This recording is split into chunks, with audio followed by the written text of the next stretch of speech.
ఈరోజు నువ్వు కన్నీరు కార్చే వ్యక్తి అయితే కనుక ఒక ఓదార్పు దేవుని వల్ల నువ్వు పొందుకుంటావు.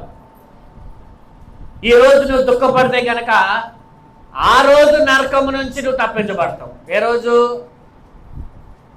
చెప్పండి? తీర్పు యొక్క దినము రోజున నువ్వు ఆ నిత్య నరకంలోకి వెళ్లకుండా ఉండాలంటే ఈ రోజు ఏం చేయాలి నువ్వు చెప్పండి? ఈరోజు మనము దుఃఖము చలపాలి. ఈరోజు మనం దుఃఖము కార్చాలి, అంటే కన్నీరు కార్చాలి.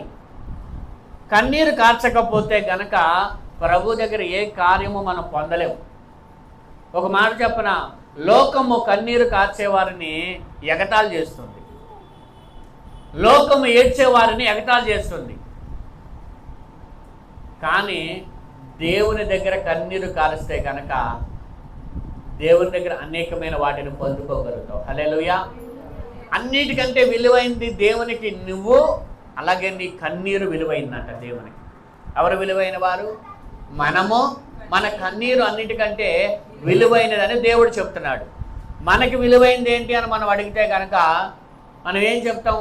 మీరేం చెప్తారు? మీకేంటి విలువైంది అన్నిటికంటే శ్రేష్టమైనది ఏంటి అని అడిగితే ఏం చెప్తారు? చెప్పండి, ఒక్కొక్కరు చెప్పండి. సరే, మీకు తెలిసిన ఆన్సర్ చెప్పండి. మీకు ఏది విలువైంది, శ్రేష్టమైంది? అవునా? అందుకే నా 9ంటికి వచ్చావు రాత్రి. అవునా కాదా? దేవునికి ఏది విలువైంది అంటే కనుక ఏం చెప్తున్నాడు? నీవే విలువైన వ్యక్తి అన్నాడు మొదటిగా. అందుకే నిన్ను ఏం చేశాడంటే ఆయన రక్తము పెట్టి నిన్ను కొన్నాడు. హల్లెలూయా.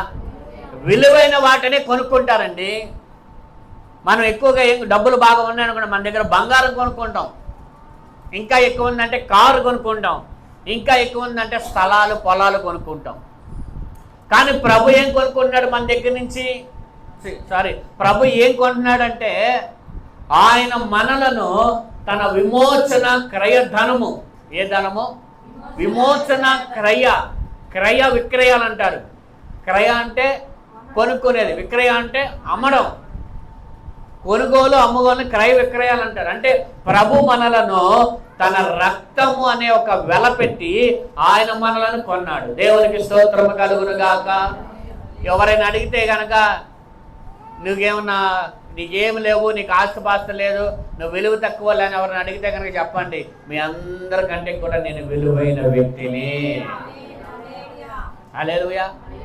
ఎవరైనా అడిగితే చెప్పగలగాలి, అందరికంటే నేను విలువైన వ్యక్తిని, మీ అందరికంటే నేను విలువైన వ్యక్తిని. ఎలాగా? ఎలా ఎక్కువ మీరు విలువ? యేసు రక్తం పెట్టి ఆయన నన్ను కొనుక్కున్నాడు. హల్లెలూయా. దేవాతి దేవుడే నన్ను కొనుక్కున్నాడు.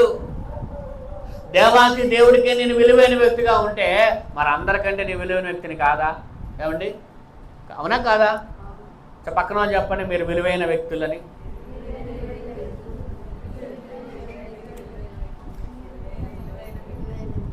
ఎంత విలువైన వ్యక్తులు చెప్పనా? ఈ లోకంలో ఏ డబ్బు కూడా మిమ్మల్ని కొనలేనంత, ఈ లోకంలో ఏ డబ్బులు కూడా మిమ్మల్ని కొనలేనంత, ఏ బంగారం కూడా మిమ్మల్ని కొనలేనంత, ఆఖరికి వజ్రాలు పెట్టి కూడా మిమ్మల్ని కొనలేనంత, అంత విలువైన వారు మీరు. దేవునికి స్తోత్రము కలుగును గాక. విలువైన వారు కాబట్టి విలువైన వారి కన్నీళ్ళు కూడా విలువైనవి. హల్లెలూయా. అందుకే దేవుడు ఎక్కడ దాచుకుంటున్నాడు మీ కన్నీటిని తెలుసా? ఆయన తన బొడ్డిలో దాచుకుంటున్నాడు. ఎందుకు దాచుకోవడం? అది నిండిన తర్వాత ఎంత నువ్వు కన్నీరు కార్చావో ఆ కన్నీటిని బట్టి నీకు ఇవ్వవలసిన దేవుడు ఇస్తాడు. దేవునికి స్తోత్రం. హల్లెలూయా. గట్టిగా దేవుని స్తోత్రం చెప్పండి. మీరు కన్నీరు కార్చకపోతే ప్రభు దగ్గర మీరు ఏదైనా ఎలా పొందుకోగలుగుతారు? ఏదైనా దేవుడు తన కృప ద్వారానే ఇస్తాడు. కానీ దాని కొరకు మనం ఏం చేయాలి? కొంత వెల చెల్లించాలన్నమాట. ఇప్పుడు మనల్ని కూడా యేసయ్య ఎలా సంపాదించుకున్నాడంటే ఊరికే సంపాదించుకోవాలా. యేసయ్య మన కొరకు తన రక్తం అంతటిని ఆఖరి రక్త బొట్టు వరకు నీ కొరకు నా కొరకు కార్చి ఆయన మనలను సంపాదించుకున్నాడు. మరి మనము ఈరోజు ఒక జాబ్ కావాలన్నా, ఒక శ్రేష్టమైన ఉద్యోగం కావాలన్నా, ఒక శ్రేష్టమైన కార్యం కావాలన్నా, ఒక మంచి ఇల్లు నువ్వు కొనుక్కోవాలన్నా, దేవుని దగ్గర నువ్వు ఏదైనా సరే నువ్వు పొందుకోవాలన్నా నువ్వు దేవుని దగ్గర కూడా వెల చెల్లించాలంటున్నాడు ప్రభు. ఏం చేయాలి? లూకాసు వార్త 23:28 వచనం చదవండి. లూకాసు వార్త 23:28 వచనం.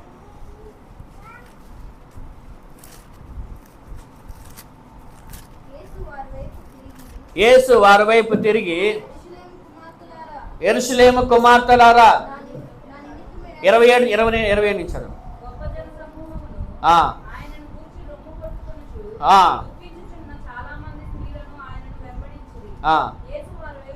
తిరిగి, యెరూషలేము కుమార్తెలారా, నా నిమిత్తం ఏడవకండి, మీ నిమిత్తమును మీ పిల్లల నిమిత్తము ఏడవండి. దేవునికి స్తోత్రం చెప్పండి. అక్కడ సందర్భం మనందరికీ తెలిసిందే. తల పైకెత్తండి. యేసు ప్రభు వారిని సిలువ ఇంకా వేయలేదు, కానీ సిలువ వేయబోతున్నారు. అక్కడ భయంకరంగా కొట్టారు. నా వైపు చూడండి. కొరడా, అలాంటి కొరడాలు తెలుసా? అవి ముళ్ళుంటాయి. అవి ఇనప, మనము గాలం వేసేటప్పుడు ముళ్ళులు ఉంటాయి చూసారా? ఎలా ఉంటుంది ముళ్ళు. దానికి ఇలా వంపు మళ్ళీ తిరిగి ఉంటుంది దానికి. ఎందుకంటే ఒకసారి గుచ్చుకుంటే మళ్ళా తిరిగి అది ఎంత వెదిలించుకున్నా కూడా బయటకు రాలేనంతగా ముళ్ళు ఉంటుంది.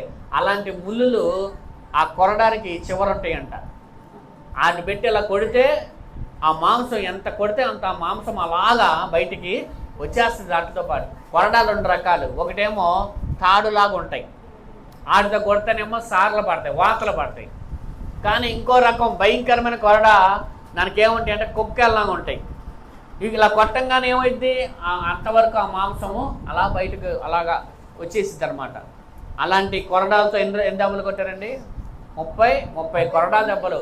అది మళ్ళీ గ్రిప్పు పోయిద్దే నిలబడతా అని చెప్పేసి ఆయన ఒక స్తంభానికి పెట్టి, స్తంభానికి కట్టేసి అప్పుడు కొడితే మొత్తం శరీరం అంతా, ఆ చర్మం అంతా ఊడిపోయింది.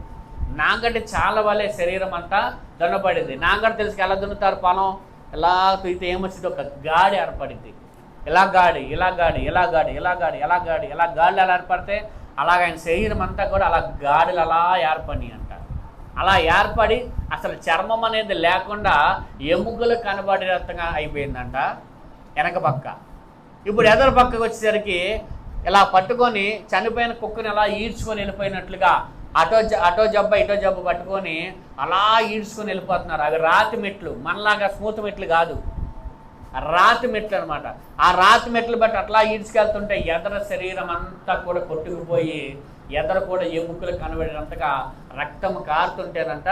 ఆ యెరూషలేము కుమార్తెలు అది చూసి, ప్రభువా నీకెందుకు ఇలా జరుగుతుంది, నీకెందుకు ఇలా ఇంత దౌర్భాగ్యమైన స్థితి, ఇంత దారుణమైన స్థితి, ఎంత హింసిస్తున్నారు నేను చెప్పి యెరూషలేము కుమార్తె అంటే రొమ్ము కొట్టుకొని ఏడుతున్నారంట. ఎట్లా ఏడుతున్నారండి? రొమ్ము కొట్టుకొని ఏడుతున్నారు. ఈ రొమ్ము కొట్టుకొని ఎప్పుడు ఏడుస్తారు తెలుసా? భయంకరమైన బాధ వచ్చినప్పుడు రొమ్ము కొట్టుకొని ఏడుస్తారు ఎవరైనా. రొమ్ము కొట్టుకొని ఏడ్చే విషయంలో ఒక 5 విషయాలు ఉన్నాయి, మీకు తర్వాత చెప్తాను. రొమ్ము కొట్టుకొని ఏడుస్తూ ఉంటుంటే అప్పుడు యేసు ప్రభు చూసి అన్నాడు, యేసు వారి వైపు తిరిగి, యెరూషలేము కుమార్తెలారా, నా నిమిత్తము ఏడవకుడి, మీ నిమిత్తం మీ పిల్లల నిమిత్తము మీరు ఏడవండి. గట్టిగా దేవునికి స్తోత్రం చెప్పండి. హల్లెలూయా. ఏడవాలి, కన్నీరు కార్చడం అనేది యేసయ్య చెప్పిన ఒక ఆజ్ఞ. అది యేసు ప్రభు చెప్పిన ఒక ఆజ్ఞ. ఎవరి కోసం ఏడవాలంట చెప్పండి? ఎవరి కోసం ఏడవాలి? మనం మన కోసము, మన బిడ్డల కోసము మనం ఏడవలసిన రోజులు ఇవి. హల్లెలూయా. గంటల కొలది ప్రసంగాలు చేసేవాళ్ళు ఉన్నారు, అద్భుతంగా ఏమండి నిలబడి వాగ్దాటిగా వాక్యాలు చెప్పేవాళ్ళు ఉన్నారు, అద్భుతంగా పాటలు పాడేవాళ్ళు ఉన్నారు. ఈ దినాల్లో పాట పాడితే మైమర్చిపోయే రీతిలో పాడేవాళ్ళు ఉన్నారు. కానీ ఈ రోజుల్లో కన్నీరు కార్చేవాళ్ళు కనబడట్లేదు. ఈరోజు కన్నీరు కార్చాలి ఈరోజు. హల్లెలూయా. పిడికెడు విత్తనములు కన్నీరు చేత పట్టుకుని విత్తువాడు సంతోషంతో పగల పోసుకుంటారు. హల్లెలూయా. ఈరోజు నీ గుండె పగలాలి. ఏమవ్వాలి? బండ పగిలితేనే నీరు వచ్చి అనేక మంది దాహం తీర్చబడింది. ఈరోజు నీ గుండె పగిలితే నీ కుటుంబానికి దాహం తీర్చబడుతుంది. హల్లెలూయా. ఈరోజు ప్రభు అన్నాడు, నీ గుండె పగులును గాక. నీ గుండె పగిలితే ఏమొస్తుందో తెలుసా? పశ్చాత్తాప హృదయం నీకు వస్తుంది. కన్నీరు నీకు ఒక కళ్ళలోంచి, నీ హృదయం నుంచి కన్నీరు బయటికి దేవుడు తీసుకొచ్చును గాక. హల్లెలూయా. మనం ఏం చేయాలంటే కన్నీరు కార్చే వారంగా ఉందుము గాక. సమయం అయిపోయింది. కొన్ని మాటలు మనం నేర్చుకుందాం. కన్నీరు గురించి కొన్ని మాటలు మనం నేర్చుకుందాం. 2వ దినవృత్తాంతాల గ్రంథము 34:27.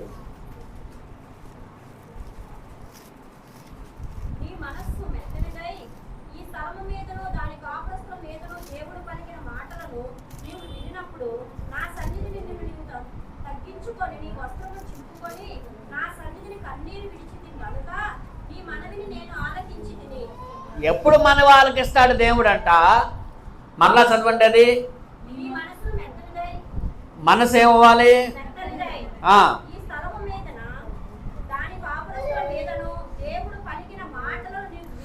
దేవుడు నీతో మాట్లాడిన మాటలను వినినప్పుడు నా సన్నిధిని ఏం చేయాలంటే దేవుని సన్నిధిలో తగ్గించుకొని వస్త్రములు చింపుకొని నా సన్నిధిని కన్నీరు విడిచితివి కనుక నీ మనవి నేను ఆలకించింది. గట్టిగా చప్పట్లు కొడుతూ ప్రభువుని కన్నీరు కాచేవారి మనవి దేవుడు ఆలకిస్తాడు. ఈరోజు ఒక శుభవార్త దేవుడు మీతో మాట్లాడుతున్న మాట, మీకున్న వ్యతిరేకమైన పరిస్థితుల్లో కావచ్చు, లేదా భయంకరమైన సమస్యలు మీకు ఉండవచ్చు. ఈరోజు ఏ స్థితి గుండా నువ్వు వెళ్తున్నావో, ఈరోజు దేవుడిని మనవి ఆలకించాలంటే ప్రభు చెప్తున్న మాటని స్వీకరించు. ఈరోజు నువ్వు తగ్గించుకొని దేవుని సన్నిధిలో కన్నీరు కార్చడం నీ వలన అయితే గనక దేవుడిని మనవి ఆలకించును. గట్టిగా దేవుని స్తోత్రం చెప్పండి. హల్లెలూయా. కన్నీరు కార్చే వారి మనవుని దేవుడు ఆలకిస్తాడట. అయితే అక్కడ ఒక షరతు, నువ్వు ఎలాగ కన్నీరు కార్చాలో తెలుసా? నిన్ను నువ్వు తగ్గించుకొని అనే మాటను కూడా గుర్తుపెట్టుకోవాలి. మనలో గర్వ హృదయం ఉండి కన్నీరు రాదనుకోండి. అసలు ఒకవేళ కన్నీరు నీకు వచ్చినా ప్రార్థన దేవుడు వినడు. ఎప్పుడు వింటాడంట? నిన్ను నువ్వేం చేసుకోవాలి? తగ్గించుకోవాలి. రాత్రి చెప్పా, పరిశీల గురించి చెప్పా. పరిశీల శాస్త్రుల నీతి కంటే మీ నీతి అధికమైతేనే మీరు పరలోకం, లేకపోతే పరలోక రాజ్యం లేదన్నాడు. ఇప్పుడు మనం ఇంత భక్తి చేసే దేనికోసం? అమ్మా నా వైపు చూడండి. మీరు దేనికోసం చేస్తున్నారు భక్తి? ఈ లోకపరమైన నిరీక్షణ అయితే మీరు ఏమన్నాడు? లోకస్తుల కంటే మీరే చెప్పండి దౌర్భాగ్యులు. అంటే మన నిరీక్షణ ఏమిటి? ఈరోజు ప్రశ్న, మీ నిరీక్షణ ఏంటి? మీ నిరీక్షణ ఏంటి? మీ నిరీక్షణ ఏంటి? మీ నిరీక్షణ ఏంటి? ఆయన వచ్చినప్పుడు ఆయనతో పాటు మనం పరలోకం వెళ్ళాలి. ఆయనతో పాటు ఆ నిత్యమయులో మనం ఉండాలి. ఆయనతో పాటు యుగములు ప్రభుతో పాటు ఉండాలి. అదే మన నిరీక్షణ అయి ఉండాలి. అది కాకుండా వేరే ఆలోచనతో ఇక్కడ ఎవరైనా కూర్చుంటే కనుక దయచేసి మీరు ప్రభువుని నమ్ముకోవడం వల్ల ఎటువంటి ప్రయోజనం లేదు. ఎందుకంటే 1 కొరింథీ 15:19 వచనంలో నిన్న నేర్చుకున్నాం, లోకస్తుల కంటే ఈ లోకము మట్టుకే ఒక నిరీక్షణ గలవాడు అయితే గనక, అంటే ఒక మాట చెప్పనా, మనకు అర్థమయ్యే భాష చెప్పనా, ఈ లోకంలో వాళ్ళందరికంటే ప్రభుని నమ్ముకున్న నువ్వే దౌర్భాగ్యులు అంటాడు. ఇందాక అందరికంటే విలువైన వారు అని ఆనందించావు కదా, కానీ అందరికంటే కూడా నువ్వే దౌర్భాగ్యుడు అయిపోతావు. ఎప్పుడో తెలుసా? నీ నిరీక్షణ ఈ లోకం మట్టుకే అయితే. అంటే నీ నిరీక్షణ అంటే ఈ లోకంలో వద్దా పాస్టర్ గారు? ఈ లోకంలో కావాలి, కానీ నీ నిరీక్షణ ఈ లోక సంబంధమైనదే అయితే, అంటే 70% పరలోకం ఉంటే 30% ఈ లోక సంబంధమైనది ఉండాలి నీకు. అర్థమైనప్పుడు అంటే మెయిన్ ఏదై ఉండాలి నీకు? గురి మెయిన్ నిరీక్షణ దేనికై ఉండాలి? అది ఉంటే ఇవన్నీ ఇస్తాడు. మొదట నా నీతిని నా రాజ్యాన్ని వెతకండి, అన్నీ కూడా మీకు దొరుకును. దేవుడు అన్నీ కూడా ఇస్తాడు. కానీ నీ గురి ఏదై ఉండాలి? నీ నిరీక్షణ ఏదై ఉండాలి? నీ దర్శనం ఏదై ఉండాలి? నీ మనసు దేని మీద ఉండాలి? నువ్వు క్రీస్తుతో కూడా లేపబడిన వారు అయితే కనుక పైన వాటిని వెతుకునే అంటుంది వాక్యం. కొలసీలు రాసిన పత్రికలు ఏమండి, పైన వాటి మీద నువ్వేం చేయాలి? లక్ష్య పెట్టాలి. సొలొమోను అంటాడు, ప్రసంగం అన్ని వ్యర్థమే అంటాడు. భూమి కింద ఉన్న సమస్తము వ్యర్థమే, సూర్యుని కింద ఉన్న సమస్తము వ్యర్థమే, పైన వాటికే మనం ఎక్కువ ప్రాధాన్యత ఇవ్వాలి. ఆయన అనుభవించి చెప్తున్నాడు మాటలు అవన్నీ కూడా. అందుకని ఈరోజు దేవుని ప్రజలారా, మనము కన్నీరు కార్చే వ్యక్తులుగా ఉందముగాక. హల్లెలూయా. అది అవసరం మన కొరకు, మన బిడ్డల కోసం మనం ఏం చేయాలి? కన్నీరు కార్చాలి. ఎవరి ప్రార్థన దేవుడు వింటాడు? ఇప్పుడు వీళ్ళు ఉన్నారు, అడుగుతారు వాళ్ళ మమ్మీని డాడీని, ఊరుకో ఎప్పుడేమంటే వాళ్ళు బాగా ఏడ్చారనుకోండి, ఏమైంది? మనసు మారదు, మనసు కరిగిద్ది. మనసు ఏమైంది? కరిగిద్ది. అలాగే యేసయ్య మనసు కూడా కరిగిద్ది. ఎప్పుడో తెలుసా? నీ కన్నీటిని ఆయన చూసినప్పుడు. దేవునికి స్తోత్రం కలుగుతుంది. రెండోదిగా మనం చూద్దాం, కీర్తనలు 6:6 చదవండి.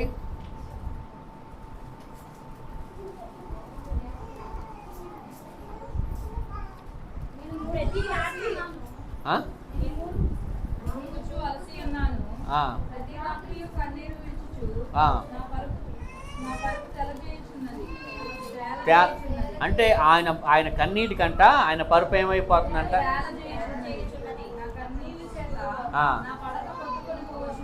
కన్నీటి చేత పడక ఏమవుతుందంట? తర్వాత చూడండి, కీర్తనలు 69:10.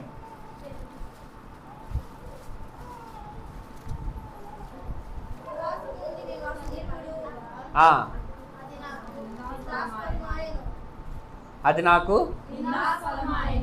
ఉపవాసం ఉండి కన్నీరు. అలాగే 119 కీర్తన చూడండి, 136, 119, 136.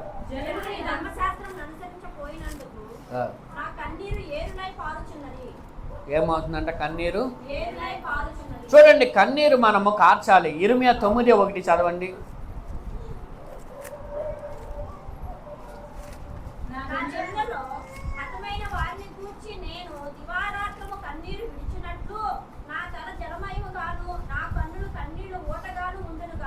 చూడండి, ఇర్మియా అంటున్నాడు, నా జనులు అతులైన వారి కూర్చి నేను దేవారాత్రము కన్నీరు.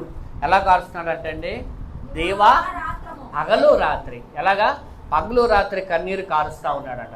నా కన్నులు జలమయముగా, ఏమండి, తల జలమయముగా, నా కన్నీళ్ళు ఓటగా మారిపోయింది. హల్లెలూయా. చూడండి, ఎప్పుడైనా సరే కన్నీరు కార్చే విధానంలో మనం ఉండుముగాక. ఇంకొక మాట మీకు చూపిస్తాను. హోషేయ గ్రంథం తీయండి అందరూ కూడా.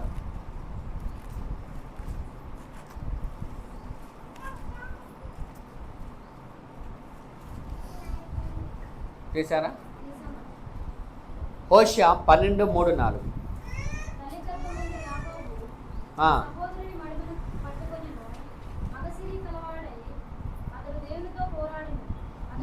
మగసిరి కలవాడే అతను దేవునితో పోరాడాను.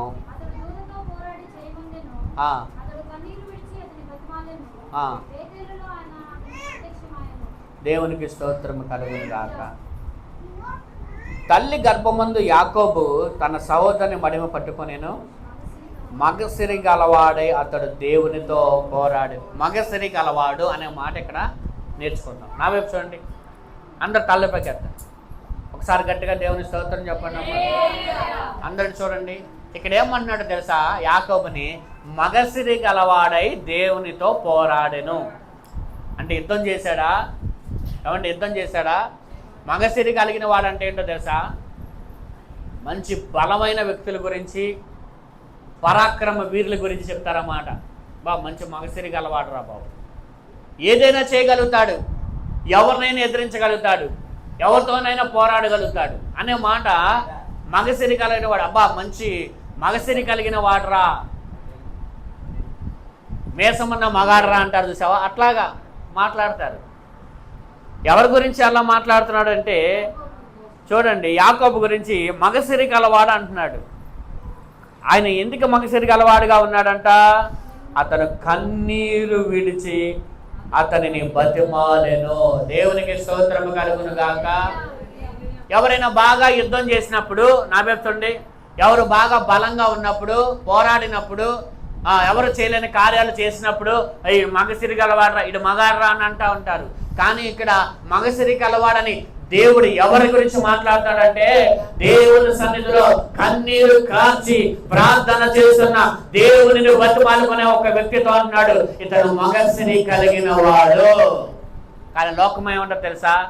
అరే ఏంట్రా ఆడింగోళ్ళలాగా ఏడుతున్నారు ఈడ అంటారు. ఏమంటుంది లోకం? చేయలేక సాధించలేక ఏమండి ఏడుతున్నాడు రా అంటారు. లోకంలో సామెతని చెప్పనా? చూడండి, అందరూ కూడా నవ్వే ఆడదాన్ని ఏడ్చే మగాన్ని నమ్మకూడదంట. లోకపు సామెత. నవ్వే ఆడదాన్ని ఏడ్చే మగ, కానీ కన్నీరు దేవుని సందులో కారిస్తే ఖచ్చితంగా దేవుడు నిన్ను నమ్ముతాడు. హల్లెలూయా. నమ్మడమే కాదు, ఏమంటున్నాడు ఇక్కడ? ఎక్కడ జరిగింది ఇది? ఎక్కువ రేవు దగ్గర. ఏమండి? ఎక్కువ రేవు దగ్గర. ఏ రేవు దగ్గర? ఒక రాత్రంతా ప్రభు పాదాలు పట్టుకొని కన్నీరు కారిస్తే ఏం జరిగిందో తెలుసా? దేవుని మీదే విజయం పొందుకున్నాడంట. దేవునిని ఎవరైనా గెలవగలరా? దేవునిని గెలవగలిగిన బలం ఎవరికైనా ప్రపంచంలో ఉందా? కానీ యాకోబు కన్నీరు చూసి దేవుడే ఓడిపోయాడంట యాకోబు దగ్గర. అర్థమైందా మీకు? అక్కడ 21 సంవత్సరాలు వాళ్ళ మామ దగ్గర ఊడిగం చేశాడు, చేయాల్సిన మోసాలన్నీ చేశాడు, కష్టం పడ్డాడు, ఎండకు ఏడ్చాడు, వానకు తడిశాడు. ఎన్ని చేసినా కూడా యాకోబుకు ఆశీర్వాదం రాలేదు. యాకోబుకి ఎక్కడ ఆశీర్వాదం వచ్చింది, ఎక్కడ నెమ్మది వచ్చిందంటే, ఒక రాత్రి దేవుని పాదాలు పట్టుకొని కన్నీరు కార్చినప్పుడు దేవుడు యాకోబును ఇశ్రాయేలుగా మార్చేశాడు. గట్టిగా దేవుడికి స్తోత్రం చెప్పండి. హల్లెలూయా. ఎవరు బ్రతుకులు దేవుడు మారుస్తాడో తెలుసా? కన్నీరు కార్చేవాడు బ్రతుకులు దేవుడు ఖచ్చితంగా మారుస్తాడు. ఒక దేశము పేరే యాకోబుకు పెట్టాడు దేవుడు. ఏ పేరు?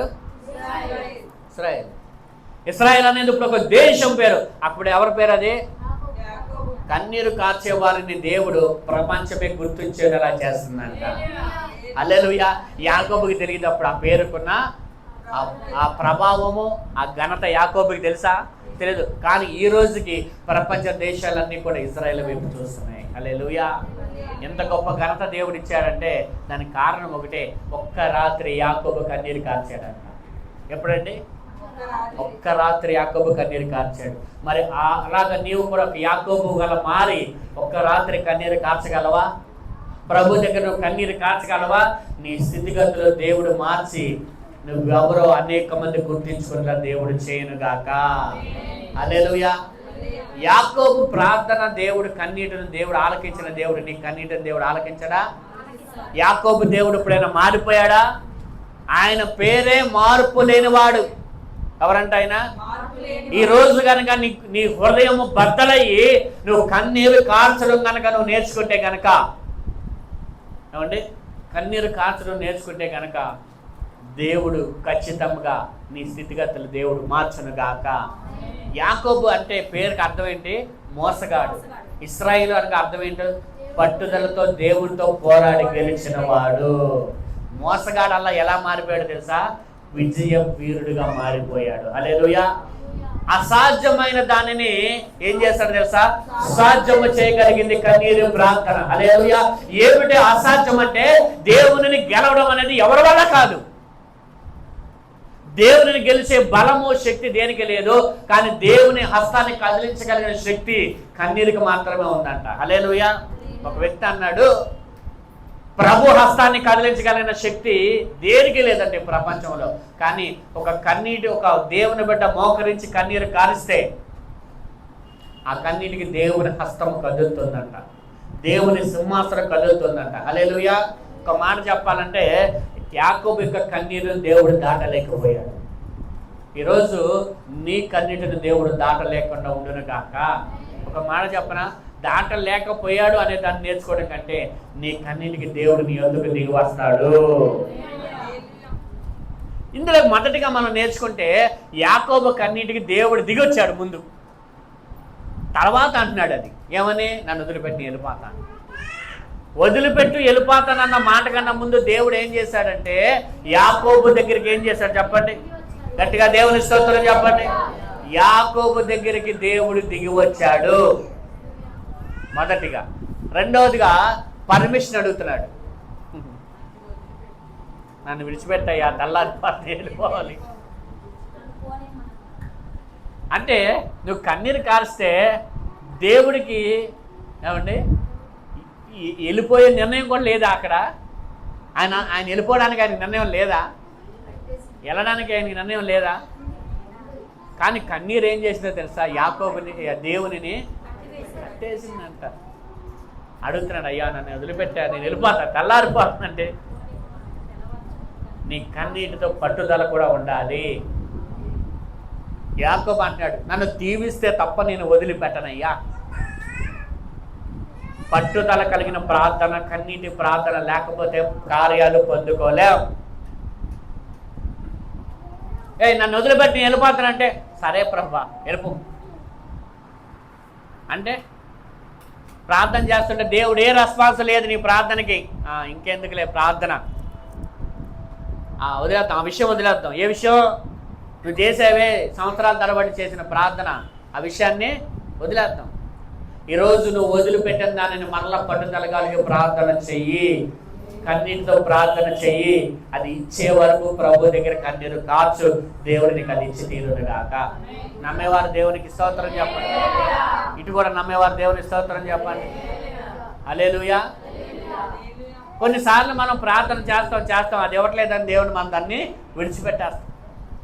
కానీ ప్రభు అంటున్నాడు, యాకోబు అంట ఇచ్చేదాకా వదలలేదంట దేవుణ్ణి, ఇచ్చేదాకా వదల్లా. దేవుడు ఇవ్వడానికి ఇష్టపడ్డాడా ఫస్ట్ చెప్పండి. ప్రార్థన కన్నీరు ప్రార్థన చేస్తుంటే వచ్చాడు, కన్నీరు ప్రార్థన చేస్తుంటే దేవుడు వచ్చాడు, వచ్చి ఉన్నాడు, వింటున్నాడు. సరే అయిపోయింది కదా ప్రార్థన, వెళ్ళిపోతున్నా అంటున్నాడు. వెళ్ళిపోవడం ఏంటి ప్రభా, నన్ను ఆశీర్వదించి అంటున్నాడు యాకోబు. తెల్లారిపోతుంది నేను వెళ్ళిపోతున్నాను అంటున్నాడు ఈయన. నువ్వు నన్ను దీవిస్తే కానీ నేను వదిలిపెట్టను అన్నాడు. ఇంకా కార్చేస్తున్నాడు కన్నీరు, అసలు వెళ్ళలేకపోతున్నాడు దేవుడు. ఇలా కాదని చెప్పి ఒక డబ్బు కొట్టాడు. అంటే ఎందుకు అక్కడ కొట్టాడు తెలుసా, మోకాల మీద ప్రార్థన చేసినప్పుడు అక్కడ కొడితే ఏం చేస్తారు, ప్రార్థన ఆపేస్తారు. చిన్నగా మోకాలు నొప్పులు వస్తేనే మనం ప్రార్థన మానేస్తాం కదా కదా, అవునా కదా. అలాగే నొప్పి వచ్చి ఆపేస్తాడు అనుకుంటే, నొప్పి వచ్చినా ఆగట్లా. నువ్వు నన్ను దీవిస్తే కానీ ఆశీర్వదిస్తే కానీ నేను వదిలిపోను. హల్లెలూయా. ఒక మాట, ఈరోజు అలాంటి ప్రార్థన, అలాంటి యాకోబులు దేవునికి కావాలి. హల్లెలూయా. ఎందుకో తెలుసా, నీ పరిస్థితి మార్చగలిగిన ప్రార్థన నీకు ఉండాలి. ఒక్క మాట, నీ పరిస్థితిని మార్చేది నీ కన్నీటి ప్రార్థన. ఎవ్వరు నీ పరిస్థితులను మార్చలేరు. ఏ వ్యక్తి నీ స్థితిగతులు మార్చలేడు. ఎవరు వచ్చి నిన్ను ఆదుకోలేరు, ఎవరో వచ్చి నిన్ను లేపలేరు, ఎవరో వచ్చి నీకు సహాయం చేయలేరు. నీ స్థితిగతులు, నీ పరిస్థితులు మార్చగలిగిన వాడు యేసయ్యే. ఆయన దగ్గర నువ్వు కన్నీటి ప్రార్థన చేయగలిగితే నీ కన్నీటి ప్రార్థనే నిన్ను విజయానికి నడిపించునుగాక. ఒక మోసగాడైన వ్యక్తి విజయము పొందుకునే వ్యక్తిగా మారినట్లుగా ఇప్పుడు నీకున్న పరిస్థితుల్లోంచి ఒక మంచి పరిస్థితిలోకి నువ్వు వెళ్ళాలంటే నీ కన్నీటి ప్రార్థన ద్వారానే అది సాధ్యమవుతుంది. దేనివల్ల సాధ్యమవుతుంది? అది విజయం ఎవరి చేతిలో పెట్టాడు తెలుసా? దేవుడు మీ చేతిలోనే పెట్టాడు. ఎవరి చేతిలో పెట్టాడండి?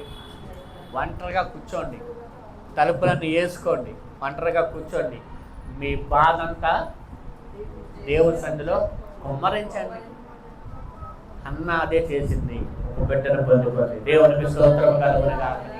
అన్న అదే చేసింది, దేవుని సన్నిధిలో తన హృదయాన్ని కుమ్మరించుకొని ప్రార్థన చేసిందంట. మొదటి సమయాలు 1:14 చదవండి.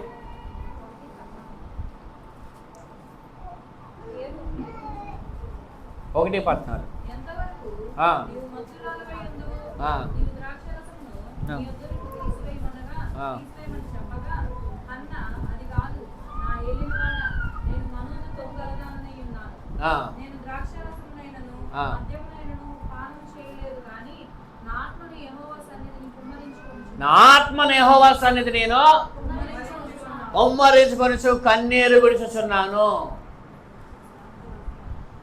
ఈరోజు ప్రభు మాట్లాడుతున్నాడు. నా వైపు చూడండి, మా అందరు తలపెగారు.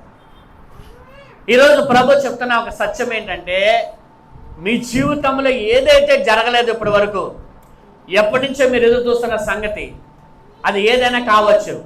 ఇప్పుడు హన్నాకి ఎన్నో సంవత్సరాల నుంచి తీరని కోరిక, బిడ్డలు లేరు. ఎన్నో సంవత్సరాల నుంచి తీరని కోరిక అది. ఎప్పుడైతే దేవుడి సన్నిధిలో కన్నీరు, తన హృదయాన్ని కుమ్మరించుకొని కన్నీరు కార్చిందో, హన్నా జీవితంలో దేవుడు ఒక బిడ్డని, అలాగే ఒక తృప్తికరమైన జీవితాన్ని దేవుడు హన్నాకి ఇచ్చాడు. హల్లెలూయా. అలాగైతే చూడండి, మీరు ఏదైతే ఎప్పటి నుంచో మీ జీవితంలో జరగాలనుకుంటున్నారో, ఈరోజు ప్రభు అంటున్నాడు, ప్రభు సన్నిధిలో మీ హృదయాన్ని కుమ్మరించుకోగలిగితే దేవుడిని ఏదైతే నువ్వు అనుకుంటున్నావు అది ఖచ్చితంగా నెరవేర్చును గాక. నెరవేర్చే దేవుడై ఉన్నాడు. ఆయన ఎవరంటే, నువ్వు ఏదైతే ఎప్పటి నుంచో జరగాలని ఆశిస్తున్నావో అది నీ జీవితంలో దేవుడు జరిగించే దేవుడు. అయితే నీ హృదయాన్ని దేవుని సన్నిధిలో నువ్వు కుమ్మరించుకోగలవా? నీ కన్నీటితో దేవుని పాదాన్ని నువ్వు కడగలవా? ఈరోజు అలా నువ్వు చేయగలిగితే దేవుడు కార్యము చేయడానికి ఆయన సమర్థమైన దేవుడు. నమ్మేవారు దేవుని స్తోత్రం చెప్పండి. ఇంకొక మాట చెప్పి నువ్వు ముగించేంత సమయం లేదు కనుక 2వ రాజుల గ్రంథం 28:3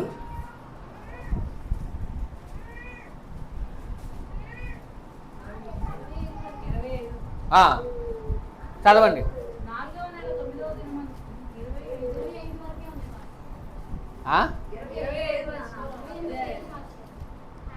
అదేంటి తప్పు రాసుకున్నానేంటి? ఇది హిజ్కియా గురించి ఉంటుంది చూడండి. 20 అనుకుంటా. 23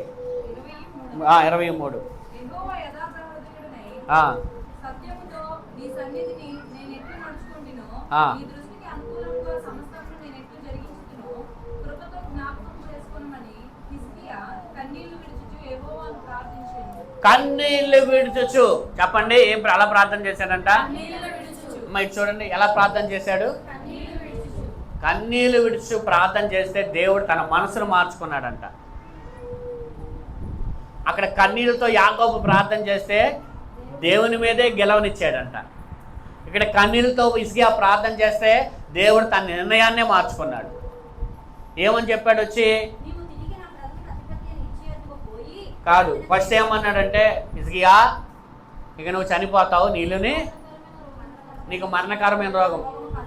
మరణకరమైన రోగం అంటే ఏంటి? ఇప్పుడు క్యాన్సర్. ఇప్పుడైతే క్యాన్సర్ వచ్చిన వాళ్ళు త్వరగా బ్రతకడం లేదు. 100 మందిలో ఏ ఒక్కళ్ళో ఇద్దరికో బతుకుతున్నారేమో, మిగతా వాళ్ళందరూ క్యాన్సర్ వచ్చినా ట్రీట్మెంట్ జరిగినా 2-3 సంవత్సరాల కంటే ఎక్కువ బ్రతకట్లా. మరణకరమైన రోగం వచ్చింది, అది ఏదైనా కావచ్చు. అయితే దేవుడు అన్నాడు, అయ్యా హిజ్కియా నువ్వు చనిపోతున్నావు, నీ ఇల్లుని చక్కబెట్టుకో అన్నాడు. సరే ప్రభు అని వెళ్ళిపోవాలా. ఏం చేశాడు? అయ్యా నేను ఎలా నడుచుకున్నాను ఒకసారి ఒక విషయం చెప్పనా, ఉత్తి కన్నీరుకే విలువ ఉండదు ఎప్పుడు కూడా, మన ప్రవక్తను బట్టి కూడా దేవుడు చూస్తాడు. ఇక చూడండి, హిజ్కియా ఏమంటున్నాడు? యథార్థ వదులున్నాయి సత్యముతో నీ సన్నిధిని నేనెట్లు నీ దృష్టికి అనుకూలంగా సమస్తము నేను ఎట్లు జరిగించుతునో కృపతో జ్ఞాపకం చేసుకోమని హిజ్కియా కన్నీళ్లు విడిచాడు. హల్లెలూయా. ఎప్పుడు కన్నీటికి విలువ ఉంటుందో తెలుసా? నీ యథార్థమైన జీవితాన్ని బట్టి, నువ్వు దేవునికి అనుకూలంగా నడుచుకునే విధానాన్ని బట్టి, నువ్వు సత్యంగా ఉండే విధానాన్ని బట్టి అప్పుడు నీ కన్నీళ్ళకి ఏమొస్తుంది? విలువ ఉంటుంది. హల్లెలూయా. అప్పుడు నీ కన్నీటి ప్రార్థనకి దేవుడు తన నిర్ణయాన్ని కూడా మార్చుకోగలుగుతాడు. హల్లెలూయా. హిజ్కియా జీవితంలో దేవుడు నువ్వు చనిపోతావని చెప్పాడు, మరలా వెంటనే కన్నీటిని చూసిన దేవుడు తన నిర్ణయాన్ని మార్చుకొని ప్రవక్త చెప్తాడు, హిజ్కియా మరలా నీకు నేను ఆయుష్ను పొడిగిస్తూ ఉన్నాను. గట్టిగా దేవుని స్తోత్రం చెప్పండి. అన్న కన్నీరు విడవగా అన్నాకి లేని దానిని దేవుడు ఇచ్చాడు. ఎప్పటి నుండో ఆశించిన దాన్ని దేవుడు ఇచ్చాడు. హిజ్కియా కన్నీరు విడవగా దేవుడు తన నిర్ణయాన్ని మార్చుకొని ఆశను పొడిగించాడు. అట్లాగే హోషేయ గ్రంథంలో మనం చేసాం. ఆ యాకోబు కన్నీరు విడవగా శత్రువైన తన అన్నని మిత్రుడిగా చేసేసాడు దేవుడు. ఇశ్రాయేలుగా దేవుడు మార్చేశాడు. పాపాత్మురాలి స్త్రీ లోకాసువార్త 7:37 ఉంది. పాపాత్మురాలని స్త్రీ ప్రభు పాదాలు పట్టుకొని కన్నీళ్లు ఎప్పుడైతే విడిచిందో ఆవిడ విస్తారమైన పాపములు క్షమించబడ్డాయి. అర్థమైందండి? విస్తారమైన పాపములు క్షమించబడ్డాయి. కాబట్టి ఇప్పుడు దుఃఖపడువారు ధన్యులు. చెప్పండి, ఎప్పుడు దుఃఖపడువారు ధన్యులు, వారు ఓదార్చబడతారు. ఇక్కడ హిజ్కియా ఓదార్చబడ్డాడు, యాకోబు ఓదార్చబడ్డాడు, హన్నా ఓదార్చబడింది. యాకోబు ఓదార్చబడ్డాడు, హిజ్కియా ఓదార్చబడ్డాడు, హన్నా ఓదార్చబడింది. ఏమండి? కన్నీరు కార్చే వాళ్ళందరూ కూడా ఓదార్చబడుతూ ఉన్నారు. ఈరోజు నీవు కూడా ఓదార్చబడే రోజు రాబోతుంది. ఈరోజు కన్నీరు కార్చగలవా ప్రభు సన్నిధిలో దేవుని బిడ్డ? ఆ కన్నీరు ఎలా ఉండాలంటే నువ్వు తగ్గించుకునే మనసు ఉండాలి. ఆ కన్నీరు ఎలా ఉండాలంటే యథార్థమైన హృదయం ఉండాలి. ఆ కన్నీరు ఎలా ఉండాలంటే దేవునికి అనుకూలమైన ప్రవర్తన ఉండాలి. అటువంటి కన్నీటి ద్వారా దేవుడు మన జీవితాల్లో అమ్మా ఏంది దేవుడు మన జీవితాల్లో గొప్ప కార్యాలు దేవుడు జరిగించునుగాక. దేశం కోసం మనం ఏం చేయాలి? ఏం ప్రార్థన చేయాలి? 8వ తారీఖు 7వ తారీఖు మనం ఏం చేయాలి? కన్నీరు కార్చి ప్రార్థన చేయదుముగాక. శనివారం అందరూ కూడా రండి, 1-2 గంటలు, సరేనా? ఈ వాక్యము దేవుడు దీవించునుగాక. ఈ సమయంలో రాత్రి 3 వచ్చారండి. ఎప్పుడు నువ్వు వచ్చి